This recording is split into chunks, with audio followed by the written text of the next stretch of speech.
In Bulgaria, a country accustomed to political turbulence, a familiar tension has resurfaced. For weeks, streets once known for quiet evening routines have instead filled with chants, flags, and tens of thousands of angry citizens demanding accountability. What began as frustration over proposed economic changes quickly evolved into a nationwide call for systemic reform. And in the center of it all stood Prime Minister Rosen Zhelyazkov, whose months-old government suddenly found itself confronting the loudest public pushback Bulgaria has seen since 2020.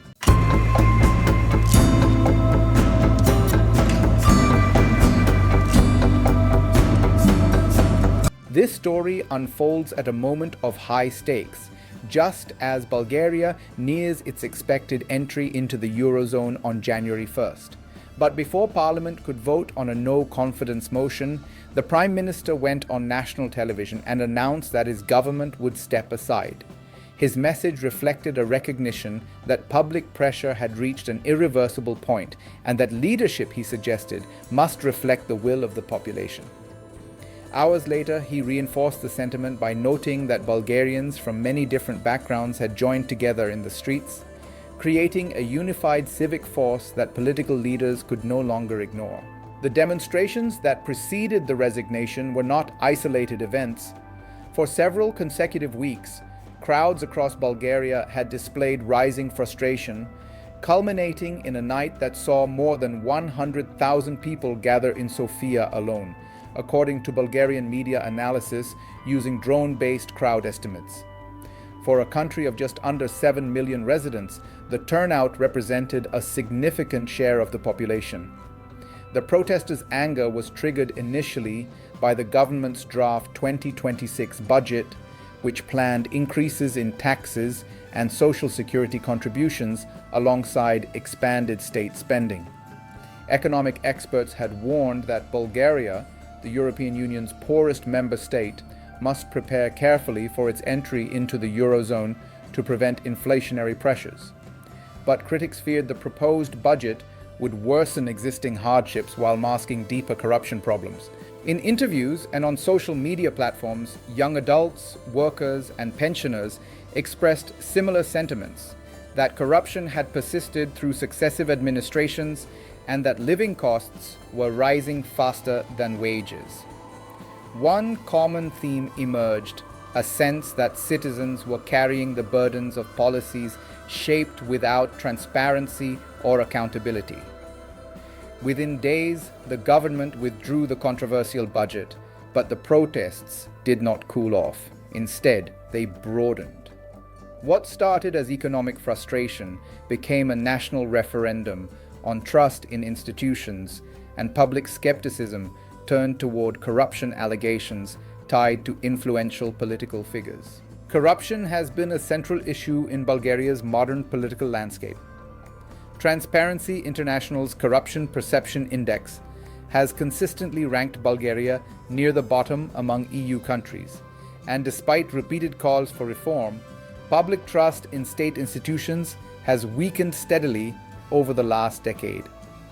The European Commission has also repeatedly issued warnings. In a July rule of law assessment, Brussels described the country's judicial independence as very low and noted significant deficiencies in anti-corruption strategies. These institutional challenges have fueled frequent shifts in leadership. With the fall of the Zhelyazkov cabinet, Bulgaria now heads toward what could be its 8th parliamentary election in 4 years.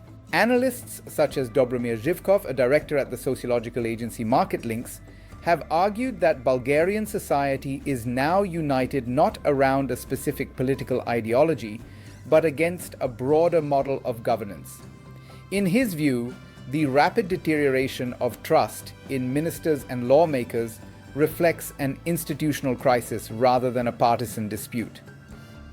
Another figure drawing significant attention during this political moment is Delian Pievsky, a wealthy businessman with a long history in Bulgarian media ownership.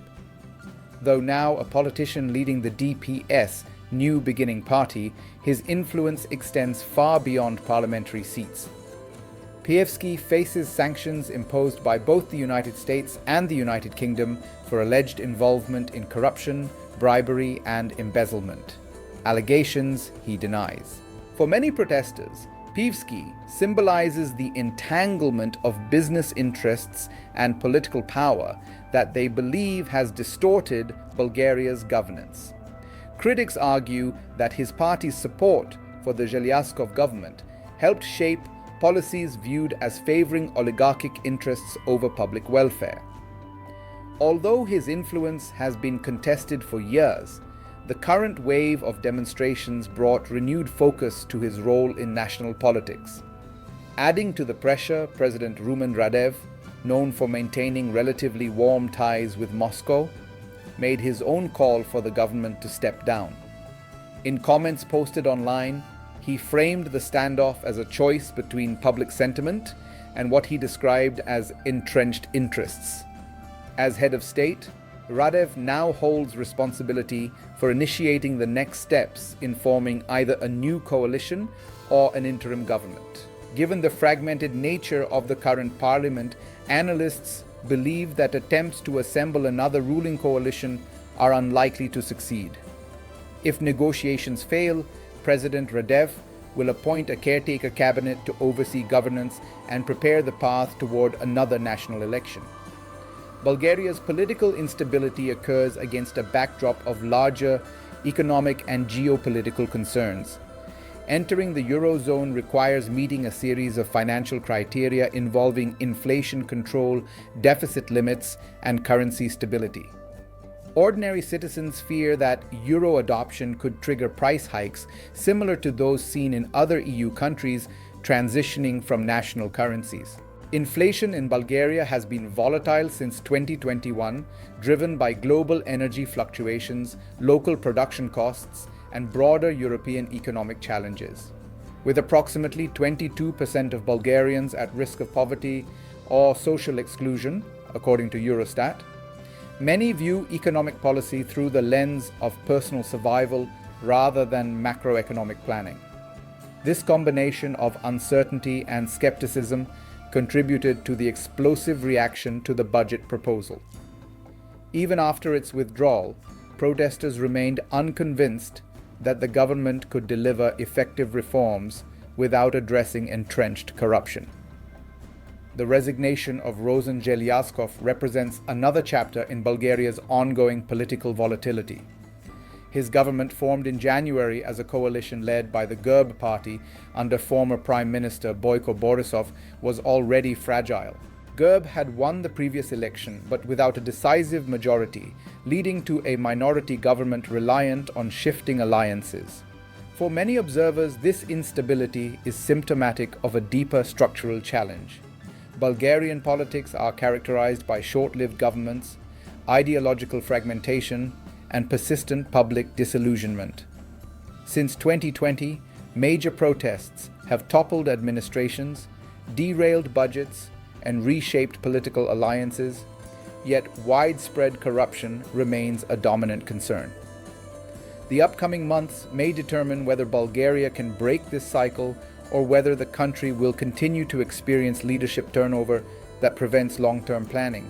As new elections loom, the next government will face the dual challenge of restoring public trust and guiding the nation through eurozone entry, all while being confronted by entrenched political interests and societal divisions.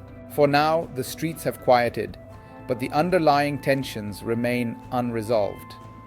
Bulgaria stands at a crossroads, uncertain whether its next steps will bring the reform its citizens demand or prolong the instability that has defined its recent past.